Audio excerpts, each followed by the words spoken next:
Hi guys, welcome back to behind your pi.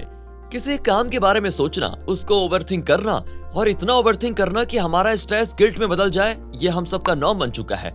And ये overthinking और procrastination का मसला हमारी जनरेशन में तो इसलिए ज्यादा कॉमन है क्योंकि हमारे पास डिस्ट्रैक्शन ज्यादा है, हमारा एक्सपोजर ज्यादा है हर काम के कंटेंट के साथ। और इसी वजह से इन टुडेज डेट ये हाईली इंपॉर्टेंट है कि हम प्रोक्रास्टिनेशन को आइडेंटिफाई करें और उसको ओवरकम करने के लिए प्रॉपर स्टेप्स ले। Can't figure out how to do that? तो इस वीडियो को एंड तक देखिए क्योंकि इसमें आपको हर कंफ्यूजन का सॉल्यूशन मिलेगा।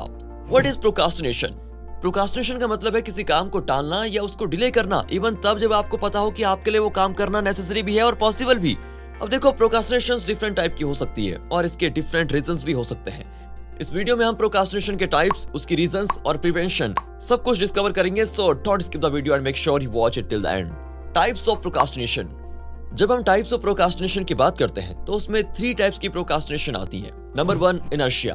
प्रोक्रास्टिनेशन की पहली टाइप है इनर्शिया। ये प्रोक्रास्टिनेशन आप तब फेस करते हो जब आपके पास कोई काम हो, उस काम को करने के लिए आपको पैसे भी मिल रहे हो, आपको वो काम करने में मजा भी आ रहा हो, but you still can't start doing it. इस टाइप की प्रोक्रास्टिनेशन तो बहुत सारे लोग अपने वर्क प्लेसेस पे एक्सपीरियंस करते हैं once they get their dream job. Number 2, डिस्ट्रैक्टिबिलिटी।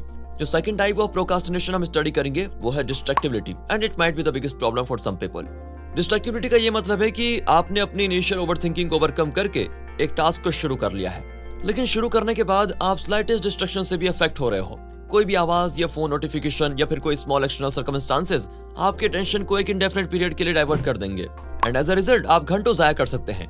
यही वजह है कि distractibility can ruin your whole day. पहले काम करने का स्ट्रेस और फिर उस काम को ना कर पाने का गिल्ट, ये सब हमारे मोटिवेशन लेवल्स को डेंजरसली लोअर कर सकते हैं। नंबर 3 है chronic delay. Third type of procrastination है chronic delay, and it's as dangerous as it sounds. Chronic delay का मतलब है अपने मेजर लाइफ गोल्स को कंटिन्यूअसली पोस्टपोन करना। ये तब होता है जब आप अपने लाइफ गोल्स अचीव करने के प्रोसेस के बारे में सोचकर बहुत ज्यादा ओवरवेल्म हो जाते हैं। क्रोनिक डिले परपेचुअली आपकी प्रोग्रेस को प्रिवेंट करता है, और यही वजह है कि ये प्रोक्रास्टिनेशन की सबसे डेंजरस टाइप है जो कि आपकी पूरी जिंदगी को इंपैक्ट कर सकती है। Now that we have discussed all the 3 types of procrastination, एक चीज जो आपको याद रखनी है वो है प्रोक्रास्टिनेशन का मतलब मोटिवेशन लैक करना नहीं होता, बल्कि प्रोक्रास्टिनेशन तो हाई मोटिवेशन और इनएक्शन का रिजल्ट होता है। यही वजह है कि प्रोक्रास्टिनेशन एक ओवरऑल पेनफुल एक्सपीरियंस है। आप एक टास्क को परफॉर्म करना चाहते हो but you can't bring yourself to do it, और ये बहुत ही फ्रस्ट्रेटिंग एक्सपीरियंस होता है। जब भी आप प्रोक्रास्टिनेट करते हैं तो आपके दिमाग में एक न्यूरोकेमिकल वॉर चल रही होती है जिसका नाम है approach avoidance conflict. So what is approach avoidance conflict? Now you must be wondering कि अप्रोच अवॉइडेंस कॉन्फ्लिक्ट क्या है। Well, late me explain. Approach avoidance conflict एक ऐसा कॉन्फ्लिक्ट है जो 2 सिस्टम्स के बीच में होता है। पहला सिस्टम है अप्रोच सिस्टम और दूसरा है अवॉइडेंस सिस्टम। इन दोनों सिस्टम्स के बीच में क्लैश होता है जो कि एक कॉग्निटिव कॉन्ट्राडिक्शन कॉज करता है। Positive and negative aspects of a task. जब आप एक टास्क करने के बारे में सोचते हो तो आपका ब्रेन उस टास्क के पॉजिटिव और नेगेटिव एस्पेक्ट्स प्रिडिक्ट करने की कोशिश करता है, और फिर जैसे जैसे एक टास्क को परफॉर्म करने का टाइम करीब आता है उसके नेगेटिव एस्पेक्ट्स आपके ब्रेन के लिए इंपॉर्टेंट होने लग जाते हैं, एंड एज अ रिजल्ट आपके ब्रेन की अवॉइडेंस टेंडेंसी बढ़ जाती है। On the other hand, if you move further away from the task तो उस टास्क के पॉजिटिव एस्पेक्ट्स ज्यादा हो जाते हैं, एंड ये अप्रोच टेंडेंसी को इंक्रीज करता है। अप्रोच टेंडेंसी और अवॉइडेंस टेंडेंसी का ये ऑनगोइंग कॉन्फ्लिक्ट हमें फ्लो साइकिल में एंटर करने से प्रिवेंट करता है। So what is flow cycle? अब आप सोच रहे होंगे कि फ्लो साइकिल क्या है। फ्लो साइकिल एक ऑप्टिमल स्टेट ऑफ कॉन्शियसनेस है जिसमें आपकी प्रोडक्टिविटी इतनी इंक्रीज हो जाती है कि आपके सेंस ऑफ सेल्फ इवोपरेट हो जाती है। अगर आप फ्लो साइकिल के बारे में डिटेल नॉलेज चाहते हैं तो हमारी पिछली video how to enter flow state and do the impossible जरूर देखो if you haven't watched it already. Coming back to our topic, procrastination को बीट करके फ्लो साइकिल एंटर करने के लिए कुछ स्पेसिफिक टूल्स हैं, और इस वीडियो में आपको वो सारे टूल्स पता चल जाएंगे दोस्तों। Number 1, clear goals. पहला टूल जो प्रोक्रास्टिनेशन को इम्पॉसिबल बना देगा वो है क्लियर गोल्स। अब आप सोच रहे होंगे कि मोस्टली आपके गोल्स तो क्लियर ही होते हैं, फिर भी you fall prey to procrastination. Let me explain how. Productivity को मैक्सिमाइज करने के लिए इंपॉर्टेंट है कि आप अपने लिए माइक्रोस्कोपिक गोल सेट करें जो कि हाईली स्पेसिफिक हो। फॉर इंस्टेंस, फुटबॉल मैच जीतना एक क्लियर स्पेसिफिक गोल कंसिडर नहीं होगा, बल्कि बॉल को नेट में डालना एक क्लियर गोल कंसिडर होगा। इन शॉर्ट, आपने अपने गोल को इतना मस्कुलर बना देना है कि उसको अचीव करना रिएक्टिव वर्क जैसा लगे। टीनी गोल सेट करने से आपको इंस्टेंट डोपामाइन हिट्स मिलती है जिससे आपकी प्रोडक्टिविटी इंक्रीज होती है और आप एक फ्लो स्टेट में जा सकते हो।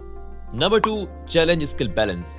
नेक्स्ट टूल जो हमारे लिए प्रोक्रास्टिनेशन को इम्पॉसिबल बना देगा वो है maintaining a challenge skill balance. Challenge skill balance flow state में जाने के लिए एक प्री कंडीशन है। अगर एक टास्क आपके लिए हाईली चैलेंजिंग होगा, मतलब चैलेंज की परसेंटेज ज्यादा होगी, तो आपको एंजाइटी होगी जिसकी वजह से आप टास्क को परफॉर्म नहीं कर पाओगे। ऑन द अदर हैंड, अगर किसी केस में चैलेंज बहुत लो होगा तो आपके लिए वो टास्क बोरिंग हो जाएगा, and this will also lead to procrastination.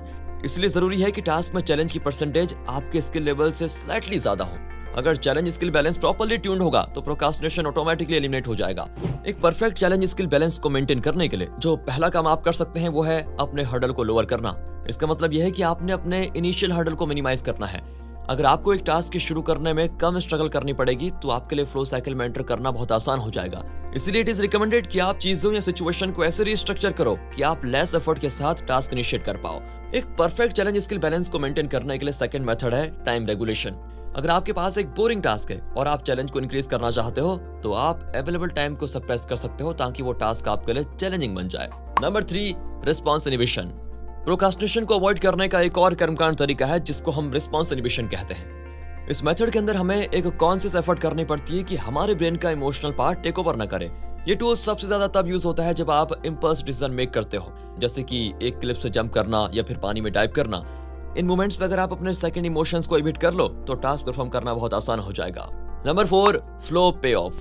Procrastination के साथ डील करने का जो लास्ट टूल हम डिस्कस करेंगे वो है flow payoff. According to this strategy, कोई भी टास्क परफॉर्म करने से पहले आपको ये यकीन होना चाहिए कि आप जो स्ट्रगल्स कर रहे हो उसके रिवॉर्ड्स होंगे। अगर आपको रिवॉर्ड सर्टेनिटी होगी तो आप डिस्ट्रैक्शन को अवॉइड करने के लिए कॉन्शियस एफर्ट करोगे। इन एडिशन टू दैट, आपने ये भी इंश्योर करना है कि आप एक्टिविटी स्विच ना करो क्योंकि इससे फ्लो साइकिल ब्रेक होने के चांसेस बढ़ जाते हैं। ये थी हमारी आज की video what is all about procrastination. अगर आपको ये वीडियो अच्छी लगी हो तो make sure you like and subscribe. और ऑल्सो अगर कोई भी आप रिकमेंडेशन करना चाहते हैं, रिव्यू करना चाहते हैं तो कमेंट सेक्शन में जरूर बता दीजिएगा। We will be back with another video. Till then take care.